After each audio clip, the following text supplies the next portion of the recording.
Hi, I'm Laurie Brown. Welcome to Pondercast. We are an independent podcast, and we are supported by our listeners. They give us a small monthly donation through Patreon. Our goal here at Pondercast is to create work that supports you. And if it does, and you would like to support us, please go to patreon.com/pondercast. Okay, here's a grounding thought for you.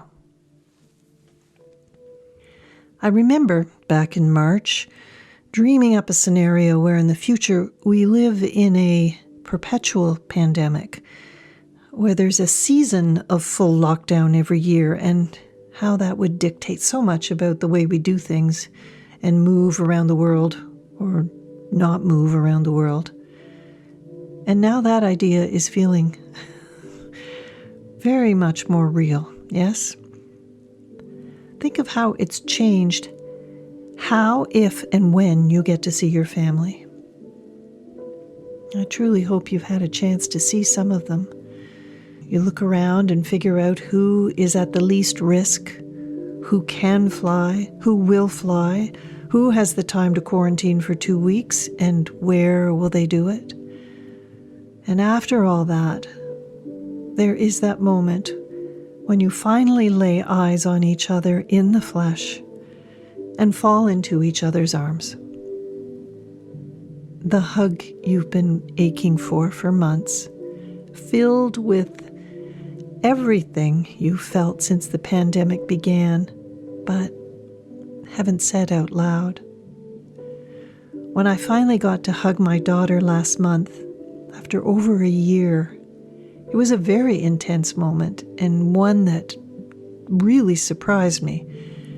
Because along with every other feeling you can imagine raging in this mother, I was hit with an overwhelming sense of loneliness, of how lonely I had been the last 8 months, of how much I had missed her.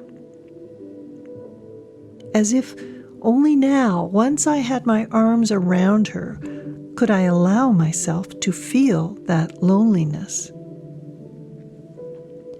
Now that I've had that moment, that hug, I hope you've had a hug too. Imagine how many times that huge spike of emotion has happened all over the world.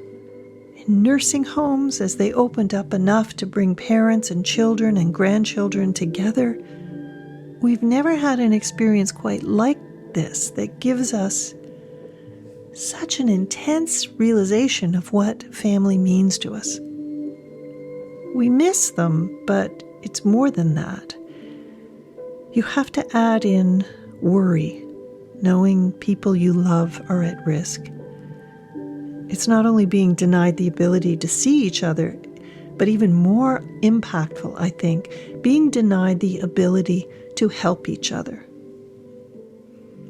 And for the first time, for many of us, the idea that distance between us is suddenly completely prohibitive to us being able to really feel like we're in a family. Connection used to be so much easier. So that the modern family, spread far and wide, can suddenly have no way to get to each other, makes the way many of our families work unworkable. I can feel echoes of other generations in this heart-wrenching feeling that I have. The wall going up between East and West Berlin, of young men and women who had to walk out the door of their parental homes and get on a boat and head to faraway shores, saying goodbye to parents, and parents knowing they would probably never see their children again. Or the horrors of slavery, people being dragged from their homes and homeland. And it happens daily. Refugees on the move, reluctant refugees, leaving behind family either too weak to make the journey or determined to stick it out. It happens everywhere, families separated, perhaps for life. And for a lot of us who have never had to experience that before, we're getting a taste of it now, as our modern family feels marooned in faraway places. My life is scattered across oceans and at other ends of the country, family ties stretched thin. Picturing her at her desk in the corner of her bedroom, listening to the tram turning at the end of the street. Conjuring an image of him on his walk through the forest to work, crossing the bridge over the river, stopping to look for seabirds. My heart is wearing out. My far-flung children make me a ghost of a mother. I dream them home again, just an arm's length away, where my love would find its mark as easily as I pass the salt.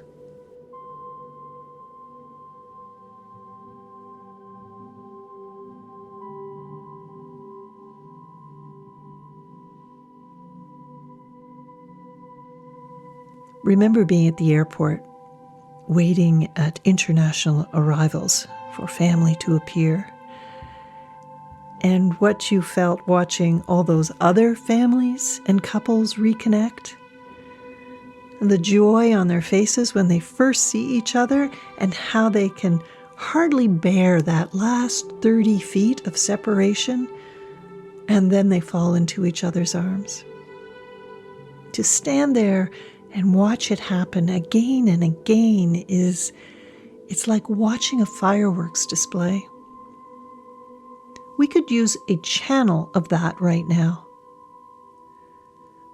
Absence makes the heart grow fonder, but it does a lot of damage too.